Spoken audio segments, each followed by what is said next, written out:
70 years ago, the nuclear bomb altered our reality forever.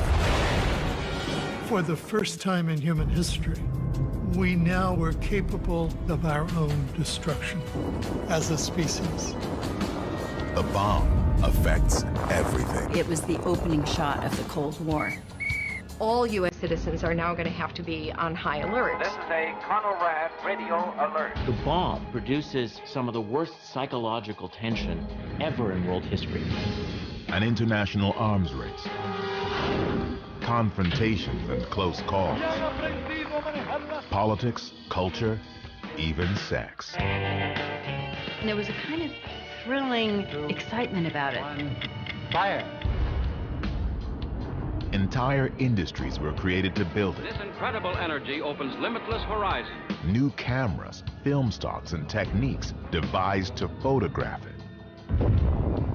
Now, thanks to state-of-the-art restoration of original film masters, we can see the incredible power of this device in a new way. A technology that has changed human existence forever. The bomb has receded in the public's imagination, but it's still there. We still live in its shadow. Everybody's affected by it. There's no place to hide. It is an environmental issue, it's a political issue, it's a moral issue. It is the most important issue that we face. The bomb.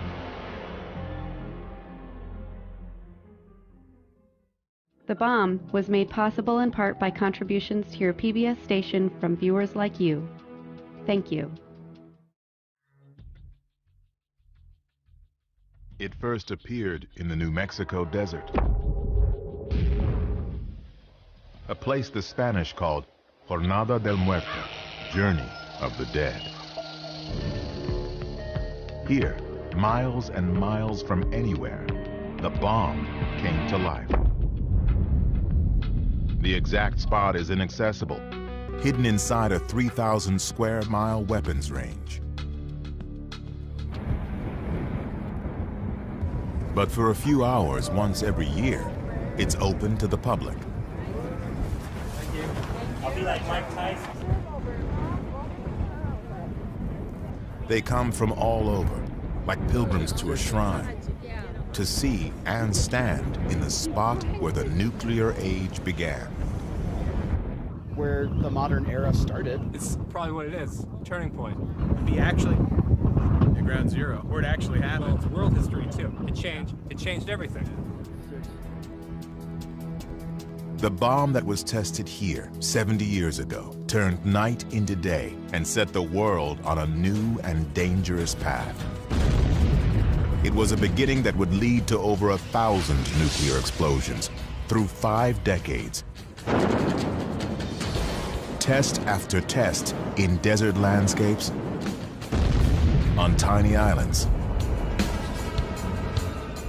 A Cold War that brought the world to the brink and produced an enormous stockpile of bombs, most of which could destroy in one instant a city and much more.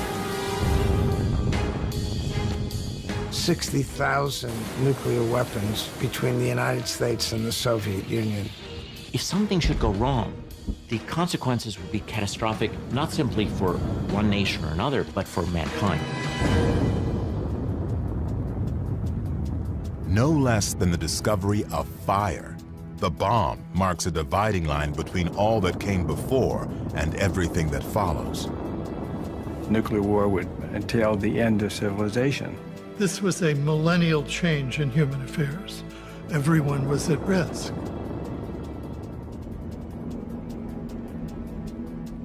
The force that first appeared on this spot, a power greater than we can imagine. Where did it come from? How did it all start?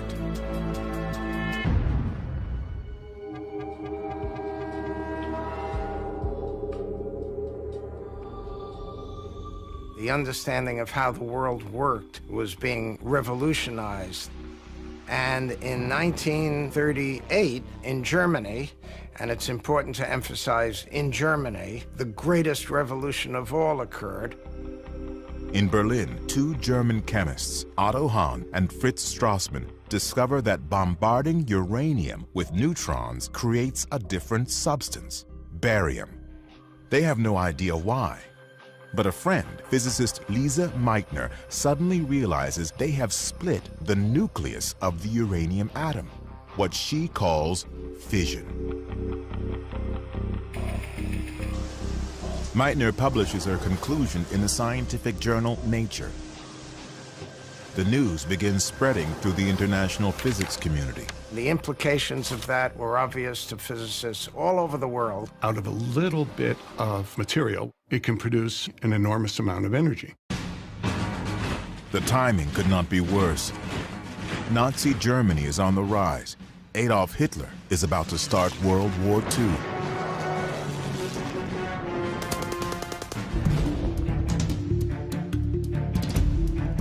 As physicists around the world digest Lise Meitner's news, they quickly realize this discovery, nuclear fission, could determine the outcome of the war.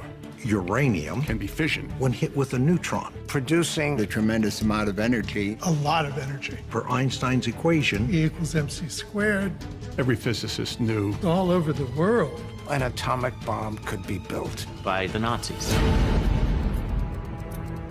After all, the discovery had been made in Germany. Germany had very good physicists. maybe Hitler's building the bomb. The threat of Germany getting a bomb first is so unthinkable. Hey, we're in a race with the Germans, perhaps. But so far, the race is only in the scientists' minds. No one else understands the danger of a bomb that doesn't yet exist. Physicist Leo Szilard is convinced the only way to stop Hitler is to get the bomb first. Szilard dictates a letter, a warning about the threat of a Nazi atomic bomb. And he thought that the best strategy would be to get Albert Einstein, the most famous scientist in the world, to sign a letter to the president, Franklin Roosevelt, and get things moving. Szilard's letter and Einstein's fame do the trick.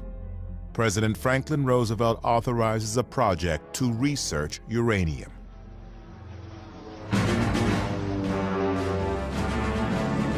Two years later, the Japanese attack Pearl Harbor. Hitler declares war on the U.S. America is fighting two wars against Germany in Europe, Japan in the Pacific. Suddenly, Roosevelt's uranium research project is critically important. What began as scientific inquiry is about to become a crash program to build a bomb.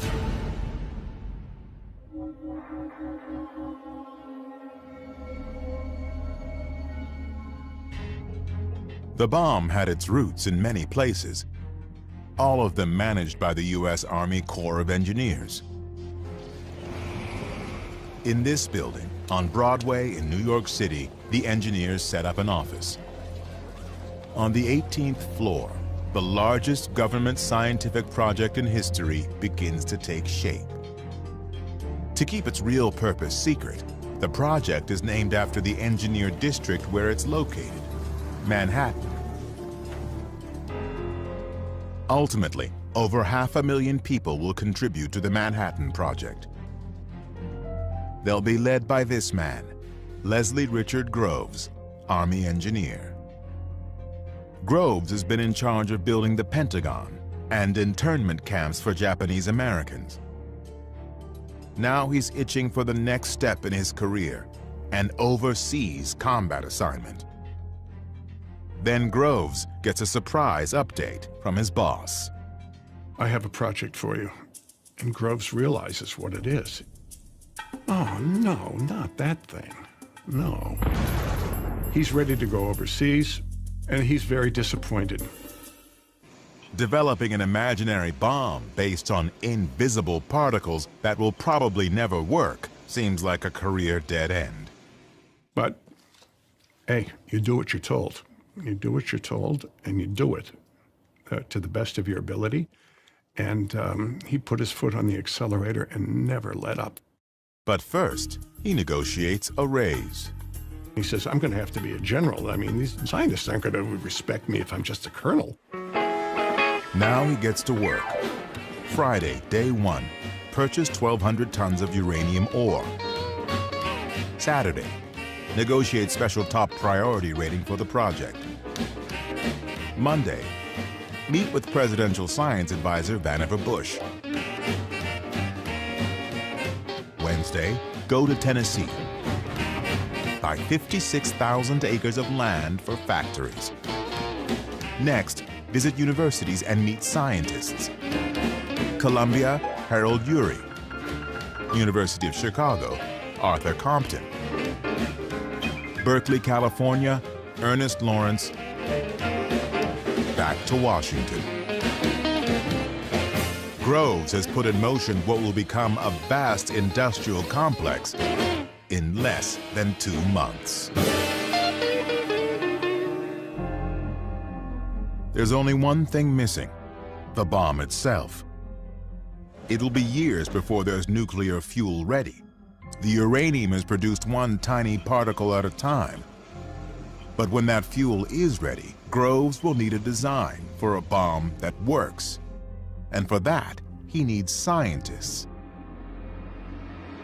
He's been meeting plenty of them at Columbia, Chicago, Berkeley. No question they're smart, but they just rub him the wrong way. He's a military man, so we've got a clash of cultures here. Groves was a very smart man and knew a lot about a lot of things, but he didn't know much about physics. He also had a pretty thin skin about people looking down on him who had PhDs, which he didn't have. Eggheads. He thinks that these guys are up in the clouds. They're not very practical. Their politics are, for the most part, suspect. They talk too much. What about security here? This is going to be a big secret here. They're blabbing all over the place amongst themselves. They're going to have to be put in shape. Groves needs a scientist he can work with. Someone who can turn theories into a working bomb, and run a lab, and manage a team of the most brilliant and cantankerous minds ever assembled in one place. Against the advice of most of the senior physicists in America, he chose Robert Oppenheimer. Oppenheimer? Oppenheimer ran graduate seminars of 15 people. That was it. He couldn't run a hamburger stand. I mean, he had no administrative record. Groves' security people were totally against Oppenheimer. They were appalled. His wife's a communist, his brother's a communist, his sister-in-law's a communist. And yet, the no-nonsense general senses something in this brilliant dreamer that strikes a chord. Oppenheimer was very good at explaining things. And Oppenheimer explained things so beautifully and so respectfully to General Groves that Groves just was dazzled and decided, this is my man. It was a brilliant decision and insightful. Oppenheimer understood better than any of the others what needed to be done. And Oppenheimer saw in Groves something absolutely essential, which was Groves' ability to get Oppenheimer anything he wanted. Any person, any resources, anything. General Leslie Groves and Dr. Robert Oppenheimer, complete opposites, yet each in his own way a virtuoso, together are made for this moment. The two of them were bound together, and both saw in each other what I call the route to immortality.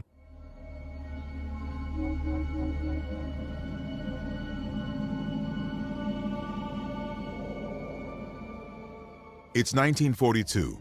Groves has his lead scientist. Now he needs a special kind of uranium, U-235, the only substance that can make an atomic explosion. Natural uranium, U-238, won't work, and that's a problem. The uranium that you dig out of the ground has only about 0.7% U-235. So we then had to figure out a way to separate U-235 from U-238. You can't do it chemically because it's all uranium.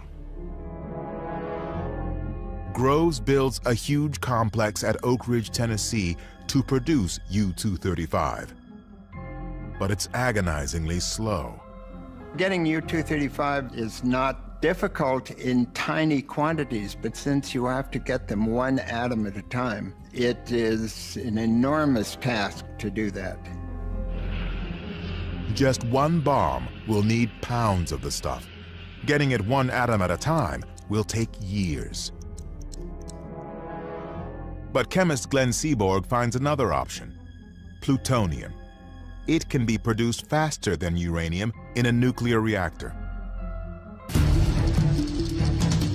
So Groves builds another complex, reactors at Hanford, Washington, to produce plutonium. But all this will take time. And both wars are going badly. In the Pacific, the Japanese capture the Philippines. They force 60,000 weak and starving POWs to walk 60 miles with little food or water, the Bataan Death March. If you stopped, you were killed. If you just couldn't take another step forward, you died. And how did they kill you? Either bayoneted you to death, shot you, or decapitated you, depending on how they felt at that moment.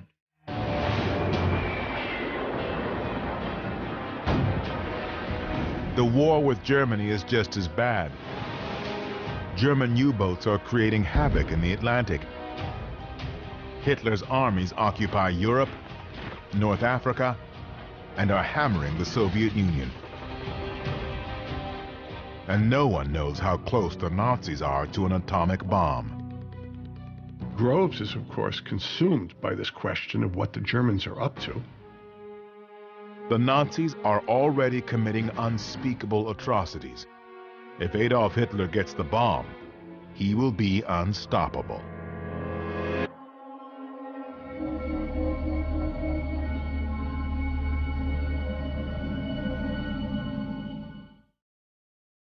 The bomb came out of the minds of men. To create it, they would need isolation, freedom from distraction, and utmost secrecy. Here, deep in the Jemez Mountains, they could think their thoughts, work numbers, follow the equations.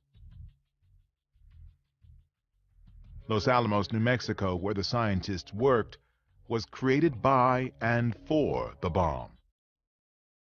Today, only a few traces of its beginnings remain. An old mess hall, an army barracks, Robert Oppenheimer's house, the main lodge of what was once a private boys' school. In 1942, Oppenheimer tells Groves this is the perfect place for a secret laboratory. Up on a mesa in the middle of a national forest with only one telephone line to the outside world. It's isolated.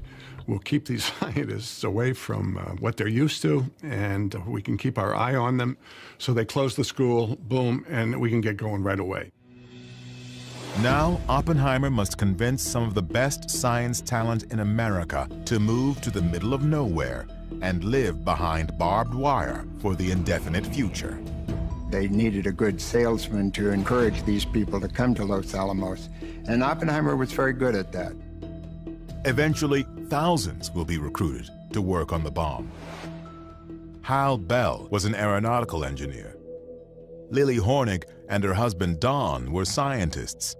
For all of them, joining the project began with a mysterious, cryptic conversation. Here's this major sitting behind a desk, and he said, I have a very neat job for you, but we only take volunteers. I said, well, tell me about it. He's like, I can't. Don was asked, how would you like another job? Don said, well, you have to tell me a little more, and he said, well, I can't. Tell me where I'd be. He says, I can't. which direction in the country, north, south, west. No, I can't tell you any of that. Tell me what I'd be doing. He said, I can't.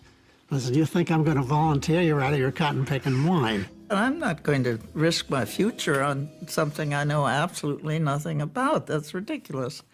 So he said, Hornig, you know those posters in the post office that Uncle Sam is pointing his finger at you?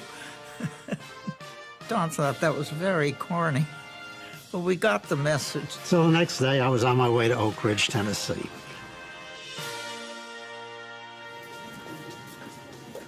Yet even in the midst of a national emergency, some assets are ignored. The women at Los Alamos ran the schools, the libraries, they did a lot of the calculations, but this was a male environment. Some women do work as typists and machine operators, but of more than 400 scientists at Los Alamos, less than 10 are women. Lily Hornig is one. They said, how fast do you type? And I said, I don't type. And they said, what makes you think you can have a job? I said, I'm a chemist with a master's degree and a year of work experience. And eventually they turned up a job in the chemistry division. So they took some women, but they made it very clear that we were not top drawer. The first lesson everyone learns is secrecy.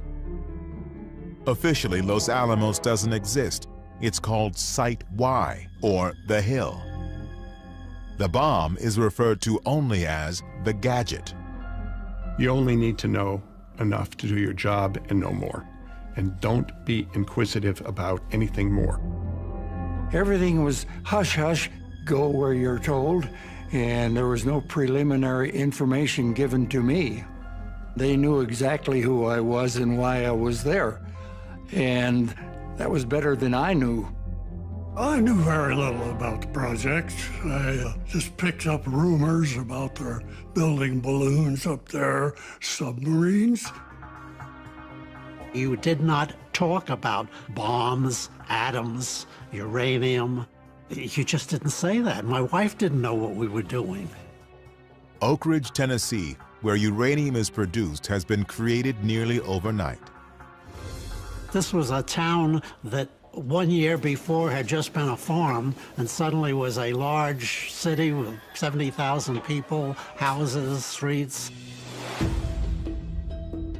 Los Alamos, New Mexico is far more remote and much less developed. One of the scientists here, Hugh Bradner, has a movie camera. The Bradner home movies offer a rare glimpse of life at Los Alamos. The films are remarkable because they exist at all. A look inside the most secret facility in the world, hidden deep in the remote West. Many of these people had come from, urban academic places, and here they were living a rather primitive life. The living conditions were rough Western. You could turn on the water tap and worms were as likely as water to come out. There was mud during the rainy season. On the other hand, there were parties, and Oppenheimer was a great lab leader, and the punch was spiked with 100% lab alcohol. So it became exciting. Their average age is 25, and they know their work may be the only thing that can prevent a Nazi atomic bomb. I came to this country at the age of 12 from Hitler, Germany, and my motivation was very much tied to that. All of them were told that they could shorten the war through their efforts, and that was enough to know at the time. By spring 1944, they have a design. It resembles a gun. 2 chunks of nuclear fuel will be slammed together, creating a critical mass and a nuclear explosion.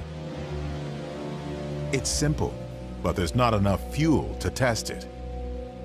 Uranium production is so slow it will take years to make enough for just 1 bomb.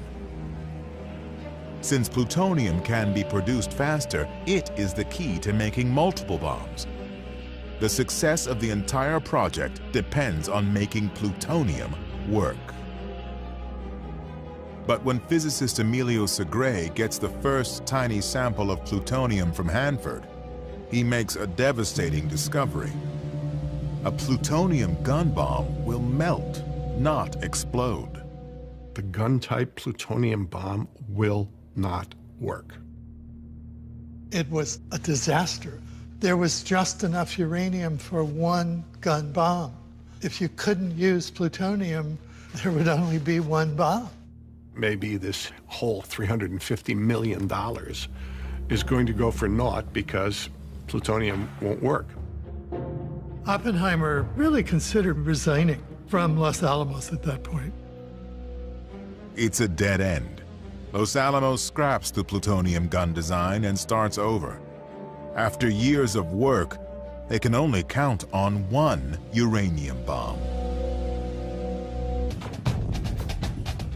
It's summer 1944.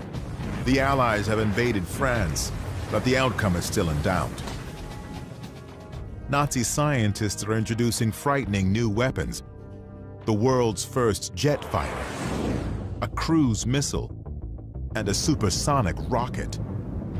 They could be close to an atomic bomb. We knew they were working on it, but we didn't know how far along they were. The war could be lost if Germany got it first. In Los Alamos, they've got a new approach, a possible way to use plutonium: implosion. Usually an explosion is outward. This time they're going to push a ball of plutonium and compress it. Taking a ball of plutonium and using explosives to compress it might be impossible, but it's their only hope. That was the greatest problem at Los Alamos, how to make plutonium work. They reorganize the laboratory, and there's a crash program for implosion. Chemist George Kistiakowsky from Harvard is brought in to work the problem. Kistiakowsky will spend the rest of 1944 and beyond experimenting desperately trying to make implosion work. As complex and daunting as implosion is, Kistiakowsky and his small team will not be nearly enough. They turn to the British, who send some of their scientists to Los Alamos. Groves wanted all of them vetted for possible security infractions. And the British said, no, they're okay. We'll take care of them. Among the new arrivals is a quiet and strange refugee from Germany. His name is Klaus Fuchs. He was a very good physicist. He made interesting suggestions, very cooperative, but a sort of an odd guy, and he made me uncomfortable. Although no one seems aware of it, besides being brilliant and odd, Klaus Fuchs is a dedicated communist. In a few short years, his presence at Los Alamos will come to haunt Groves and Oppenheimer.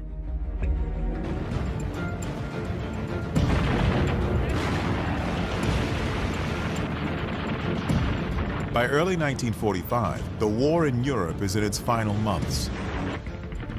Nazi Germany is being squeezed between Americans, British and French on the west, and Soviets on the east. In Los Alamos, the design for the uranium gun bomb is complete. All that's missing is the uranium. There should be enough for one bomb by summer. As for a plutonium bomb, they're still working on implosion. Then, in April, tragedy. When he heard that his chief was dead, his simple humanity expressed itself in these words to Mrs. Roosevelt: "What can I do to help?" Now, ultimate authority over the bomb falls to Harry Truman.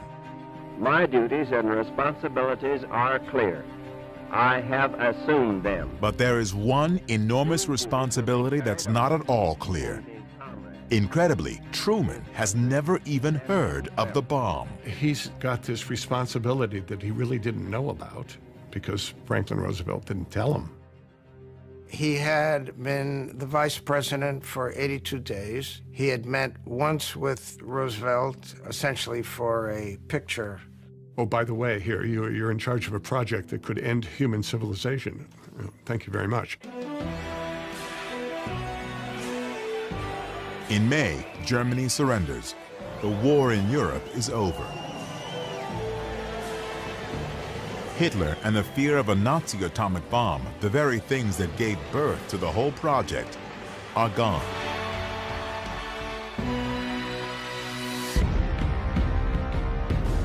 But in the Pacific, the war against Japan is still raging. The job wasn't done. I was a boy of 7 that spring of 1945, and I remember vividly, there were still young men being killed every day. The race may have been inspired by fear of Germany, but Japan is now the only enemy and thus target for the bomb.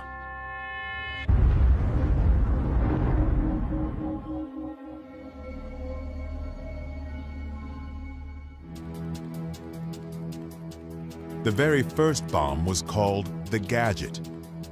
After 3 years and $2 billion, this is it. A 6-foot sphere filled with batteries, electronics, explosives, covered with cables to set it off and measure what happens. At its center, a grapefruit-sized ball of plutonium, the core. If this thing works, the world will never be the same. Everything comes down to a test in the New Mexico desert, code-named Trinity. It's July 1945. They've been preparing for months, putting in roads, shelters, and bunkers, miles of cable. It's the biggest science experiment in history. If it works, they'll set off the world's first atomic explosion. No one has any idea what that will be like. They need to measure, record, photograph everything. Radiation levels, shock waves, temperatures, all unknown, all must be documented.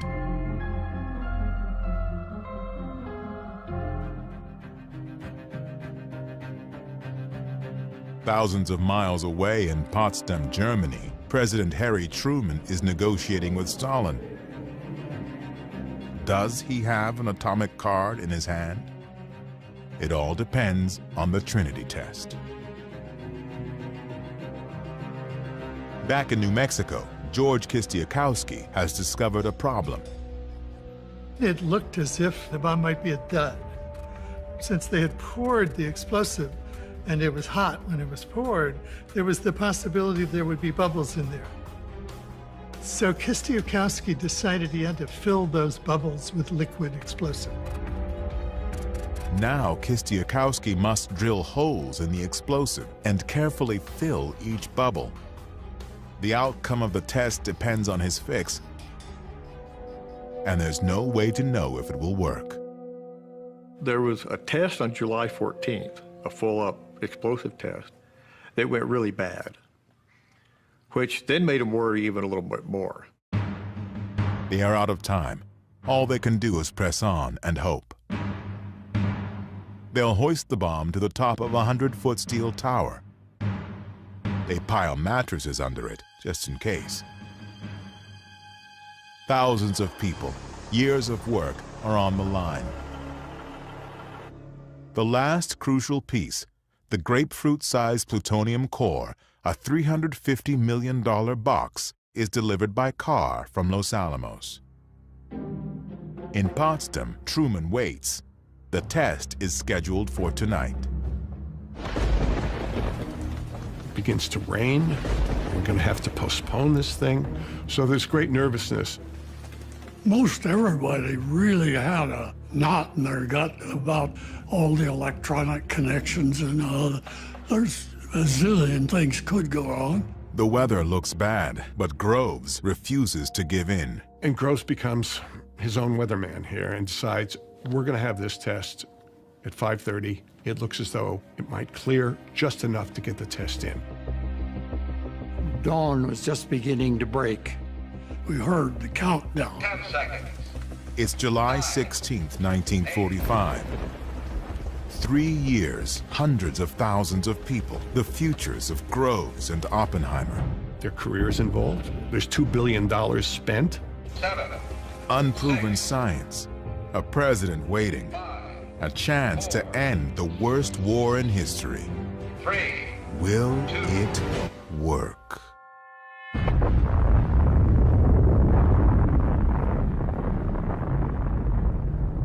The world will never be the same. No one who was there will ever forget it. Couldn't believe that I would see it when I had my eyes closed. It was the most incredible sight I've ever seen in my life. So it was brilliant white yellow to start with, and developed reds and orange and purple and blue. I was just standing there with my mouth open. Engineer Jack Abbey has brought his camera. I snapped the shutter wide open. Jack Abbey's picture is the only properly exposed color still photo from that night. A new age has begun. The bomb is about to change everything. I have to admit I didn't feel much of anything except great joy that it was a success. It was really later that we all began to think more about it. The thing worked. And there was plutonium flowing from the Hanford reactors to Los Alamos. Groves now knows they can make implosion bombs as fast as plutonium is produced. In Potsdam, Truman gets the news.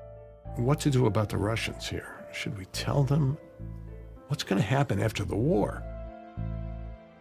Truman tells Stalin the U.S. has a powerful new weapon. Stalin barely reacts, because he already knows. Klaus Fuchs has been telling the Soviets all about the bomb. Stalin and the people closest to him were very well informed about the progress of Manhattan Project. And that's partly why at Potsdam, Stalin kind of just looks at them and doesn't say much. Back in the U.S., now that the atomic bomb is a reality, some scientists are having misgivings about using it. Leo Szilard, who warned of a Nazi bomb, drafts a petition to the president urging him to consider the moral consequences. Offhand, I'd have to say the scientists were probably about evenly split for and against. Scientists also worry that using nuclear weapons now will put the U.S. in danger after the war by encouraging Stalin to pursue the bomb. They thought if they are used, they are likely to precipitate a nuclear arms race with the Soviets. Some scientists urge a demonstration of the bomb to give the Japanese a chance to surrender. But to the Japanese, surrender does not seem to be an option. They send kamikazes, suicide pilots, against U.S. ships. In battle after battle, their soldiers kill themselves rather than be captured. The U.S. is now firebombing their cities. 100,000 Japanese die in one night in Tokyo alone. Their war is hopeless, yet they still refuse to surrender. The next step seems unavoidable. Invade Japan itself. Thousands of Americans and perhaps millions of Japanese will likely die. For Harry Truman, the bomb seems by far the lesser evil. I may be faced with an actual land invasion of Japan. So if there's anything that can shorten the war before that and prevent it, I'm for it. On July 26th, the Japanese are given an ultimatum: surrender unconditionally or face destruction. The Japanese were not interested in unconditional surrender. They wanted their emperor to remain in power. They wanted to oversee their own war crimes trials. They did not want U.S. occupation of the home islands. the Japanese reject the ultimatum. Now, all the pieces fall into alignment. Japanese leaders who cannot bring themselves to stop. A massive science project that has spent $2 billion racing to create the bomb. A president facing a horrific battle who suddenly sees an alternative.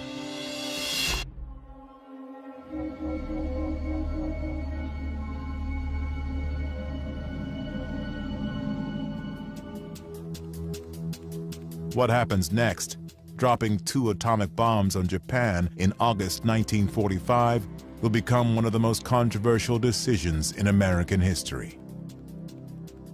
70 years later, remarkably, evidence suggests the president never actually gave this order. Now that it's ready, it may be harder to stop the bomb than to let it go. There is a question about whether or not Truman ever really authorized the use of the bomb, and it's my argument that he never did, that there was so much momentum built up that Truman, new to the job, decides not to interfere with ongoing plans. On Tinian Island in the Pacific, the uranium gun bomb, nicknamed Little Boy, is ready. It's never been tested, but it's so simple that they are sure it will work. The bomb is loaded into the B-29 Enola Gay. A few hours before dawn on August 6th, the plane takes off. It flies 1,500 miles through the night. At 8:15 a.m. over Hiroshima, it drops the bomb. Now the bomb controls its own destiny. When it's 1,900 feet from the ground, it explodes. A fireball a quarter mile across reaches 10,000 degrees. Anything close to the center is vaporized. Then a shock wave explodes buildings, knocking down anything in its path. Almost everything within 1 mile is totally destroyed. Only a few concrete structures remain. Where something or someone absorbed the heat, a shadow is left behind. At least 80,000 people die.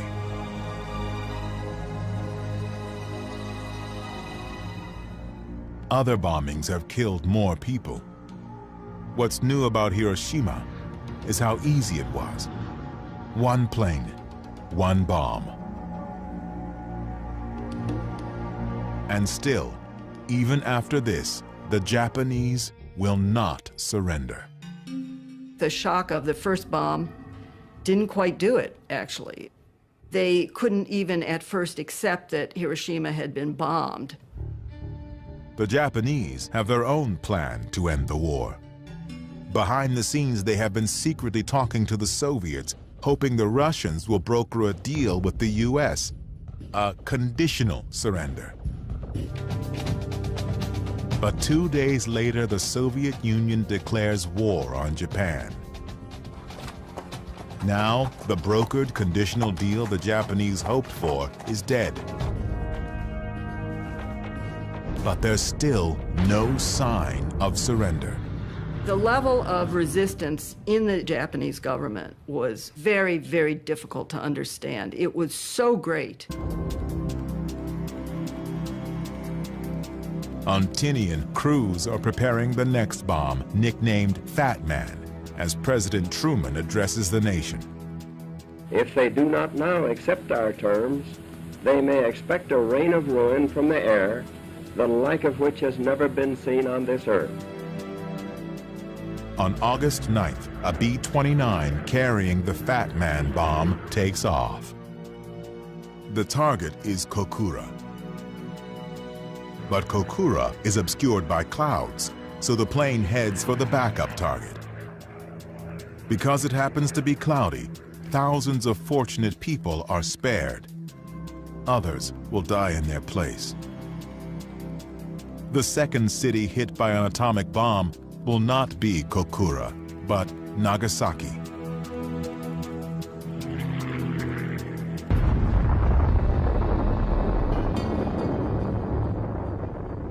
Nearby in POW Camp 17, Lester Tenney sees the explosion. We saw this tremendous cloud rise, and it was the most unusual thing. It seemed to have a pedestal, and we had no idea what it was.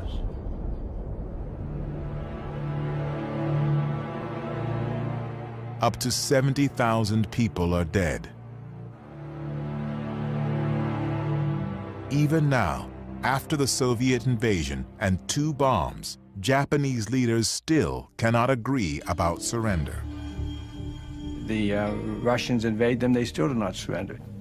The second bomb was dropped, and then the emperor decided to surrender. Even then, the Japanese army did not want to. Nothing speaks well for the Japanese. Nothing. The emperor and his advisors were callously uninterested in the lives of their citizens that were being lost. They just did not care about how their people were suffering.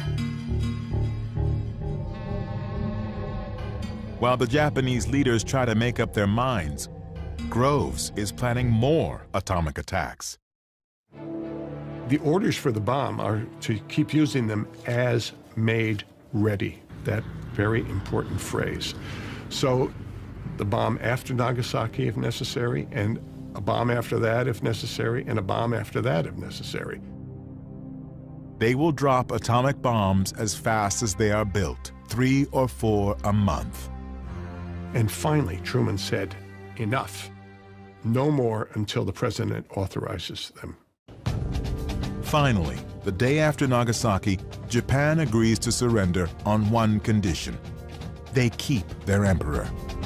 I have received this afternoon the unconditional surrender of Japan. Truman agrees, though he calls it unconditional. No qualification. That was Japan's hope, was to surrender conditionally, to have some say in how it would happen.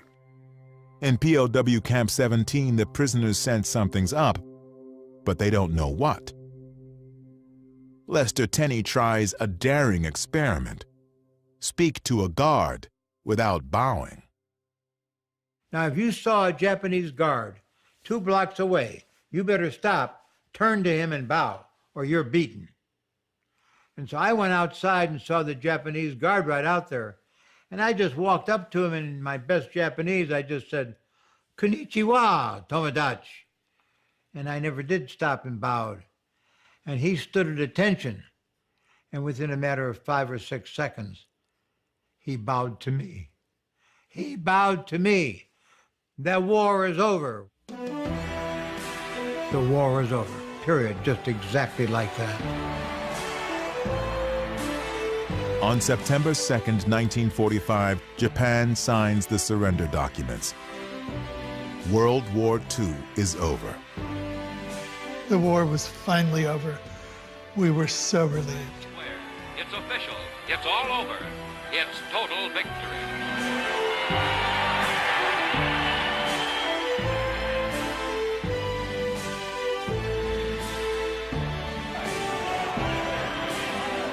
It's time to celebrate not only the end of the war, but the remarkable new bomb that helped win it. After years of secrecy, overnight, the gadget is big news. And all of a sudden, it's not only out, but here it is in the newspaper in front of me. I bought a half a dozen papers of the different kinds, but it was a shock. It's a whole new era, the atomic age, with its own Genesis story. Secret cities, massive factories, the genius and the general are suddenly part of the culture. And the press went wild.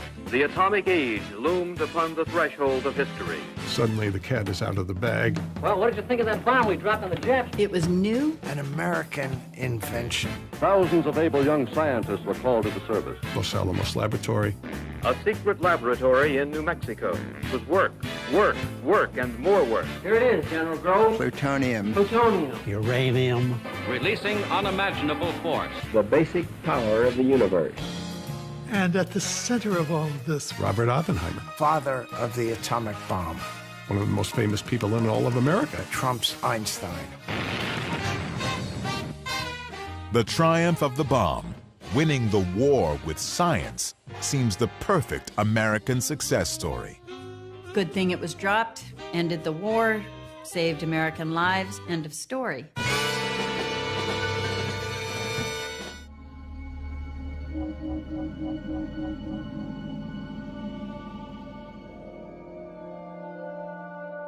The bomb seems to have brought an answer for how to end the war, but it has also raised questions.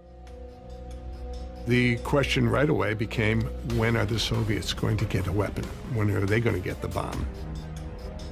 Scientists who warned about Hitler having the bomb now worry about the US and Soviets getting into a competition to build more and bigger bombs, a nuclear arms race. Little do they know, it's already too late. The race started the minute Stalin saw pictures of Hiroshima. Suddenly, this project that's on paper comes to reality, and the destructive possibilities of this bomb were made clear. The Soviets felt very vulnerable, and that spurs Stalin into action. It's after the Hiroshima and Nagasaki bombing that Stalin creates the crash program to catch up and create the Soviet nuclear weapon.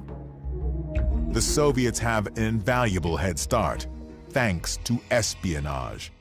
Not one, but two scientists at Los Alamos are spies. Klaus Fuchs, who was German, and another spy who was an American, a graduate student at Harvard named Ted Hall. Having two independent sources inside Los Alamos is an incredible espionage coup. Well, imagine when Apple was designing the iPhone, and if Apple's competitors had two people in the room with Steve Jobs, listening to Steve Jobs work through the various difficulties and snags. They don't have to make the mistakes that Steve Jobs is making. That's what made Fuchs and Hall so valuable and so extraordinary in the history of espionage and in the history of science. No one in the US has any idea how close the Soviets are to getting the bomb.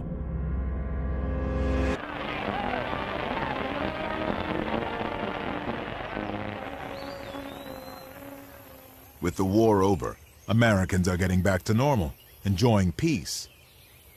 But the atomic bomb is a question mark hanging over the future. The Manhattan Project is still in place. What to do about the bomb, how many we have, how many to build. At the secret laboratory in New Mexico, the scientists are anxious to go home to their universities. You had a group of young professors who had good jobs to go back to in academia, and you had young students who had not yet completed their studies. You got to remember, they're living here in little wooden shacks with coal stoves, eating bad food on mud streets. So as soon as the war ended, everybody left. The town dropped from 4,000 people to like 1,000 people in just a matter of weeks. Robert Oppenheimer, whose vision created Los Alamos, is one who leaves.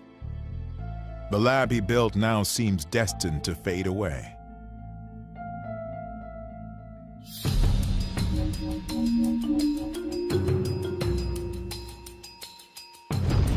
In the summer of 1945, Trinity, Hiroshima, and Nagasaki opened the door to the new age. But it won't be until a year later, in the summer of 1946, that major turning points will determine the future of the bomb. We are here to make a choice between the quick and the dead. It begins in June at the United Nations, when the U.S. offers the world a plan to get rid of the bomb. 1. Manufacture of atomic bombs shall stop. 2. Existing bombs shall be disposed of pursuant to the terms of the treaty. America will give up its atomic bombs if other countries pledge not to build them and agree to inspections. It's an idea that will become known as trust but verify. The Soviets refuse to pledge anything unless America gives up the bomb first. The battle to save mankind from destroying itself is still deadlocked. It is later than we think. Debate will continue for months. It's late June 1946, and the nuclear arms race will soon explode. Time now is measured in seconds. 5, 4, 3, 2, 1, fire! Just a few weeks later, a huge fleet of warships is sent to the bottom of the Pacific Ocean by the atomic bomb. Today, they still lie where they sank, Bikini Lagoon.